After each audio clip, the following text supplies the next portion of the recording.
রাজ্যের লাইফলাইন হচ্ছে জাতীয় সড়ক, কিন্তু সেই জাতীয় সড়কেরই বর্তমানে হাল রীতিমতো বেহাল।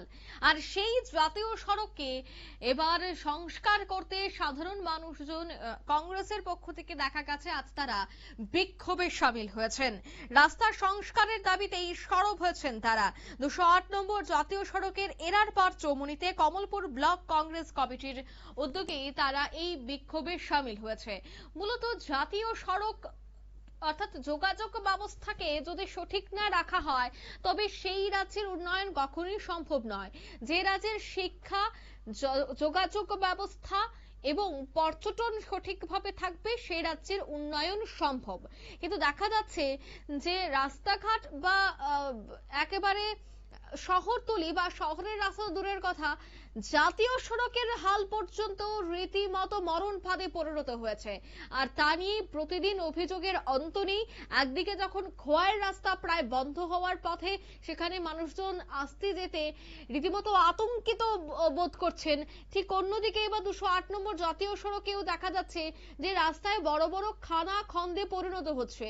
যে সমস্ত ট্রাকগুলি এই রাস্তা দিয়ে যাতায়াত করছে তারাও বড় সমস্যার মুখে পড়ছে। তাদের গাড়ি দুদিন পর পর নষ্ট হয়ে যাচ্ছে। যাত্রীবাহী নিত্যদিনের যে যাত্রীবাহী গাড়ি রয়েছে তারাও কিন্তু সমস্যার মুখে। আজ দেখা গেল এই ইস্যুকে হাতিয়ার করেছে কংগ্রেস। কংগ্রেসের পক্ষ থেকে এই ইস্যুকে সামনে রেখে তারা একেবারে জাতীয় সড়ক অবরোধ করে। যদিও নিরাপত্তার দায়িত্বে প্রচুর পুলিশ মোতায়েন ছিল। কি ছবি ছিল সে সময় দেখাবো একবার। সমস্ত ত্রিপুরাব্যাপী কংগ্রেসের আন্দোলন চলছেই চলবে, সমস্ত ত্রিপুরাব্যাপী কংগ্রেসের আন্দোলন চলছেই চলবে। বন্দে মাতরম, বন্দে মাতরম।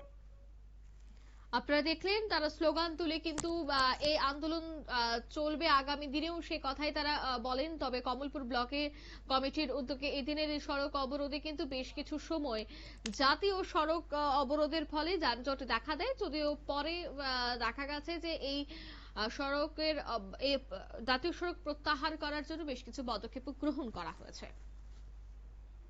নিয়ে নিচ্ছি ছোট একটি বিজ্ঞাপন, বিরতির সঙ্গে থাকুন।